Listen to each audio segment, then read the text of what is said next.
Front-wheel drive is considered the absolute worst drivetrain layout for drag racing.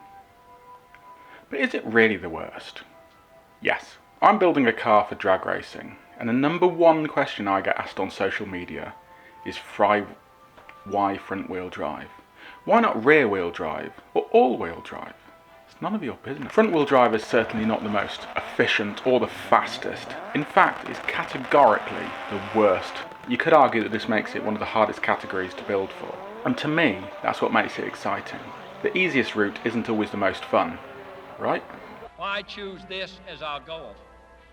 And they may well ask, why climb the highest mountain?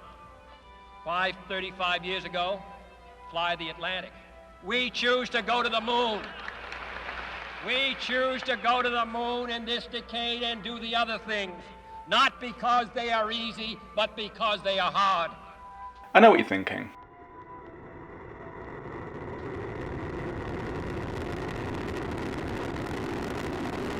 No, that's not what I mean.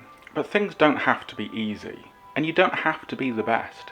You don't need to climb the highest mountain if just climbing that hill is an achievable goal for you. Why even climb up that mountain if using a helicopter would be faster? Why run a marathon when you could drive it quicker and easier? Why try and catch a fish with rod and line when obviously explosives would be easier? If you're going to set yourself a goal or a challenge, at some point within that you're going to have to add or subtract a component that is going to make it a challenge. You may want to build the fastest car that you can, and I applaud you for that. We all have our own personal goals and dreams. A long time ago, drag racers realised that rear-wheel drive was the fastest and most efficient way to make a car quickly go down the quarter mile. Every generation of racer built upon these lessons learned by the generation before. They took what had already been figured out and built upon it, standing on the shoulders of giants. This is the rear-wheel drive cup of knowledge. It's almost full. There's plenty in here for you to take. But if you want to add a little bit from the knowledge cloth, you're going to have to squeeze. This is the front-wheel drive knowledge cup. There's plenty in there, but there's still more room. It doesn't take a lot of... why did I think this doesn't even make sense? The information is all there. The pieces are there for you ready to piece them together. So if you want to go fast, rear-wheel drive really is the way to go. Front-wheel drive drag racing, by comparison, is a very young sport. It wasn't even that long ago that it was almost considered impossible for a front-wheel drive car to run under 10 seconds. It was first achieved in 1999, and it took an enormous team, loads of money, loads of innovation, and it was finally achieved. In just a short 22-year period, 23. We now have front-wheel drive cars running under 9 seconds. They're built on a budget and they drive to and from the track. Front-wheel drive hasn't been figured out yet. It hasn't all been tried.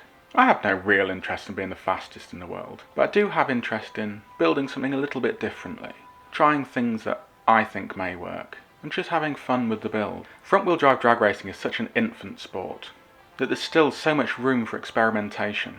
I am not a racer, but I am a car builder, because that is where I find the reward.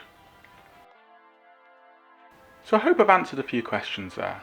I feel like I haven't, but you just go out and you build whatever car you want. Don't worry about what other people want to do, what their goals are.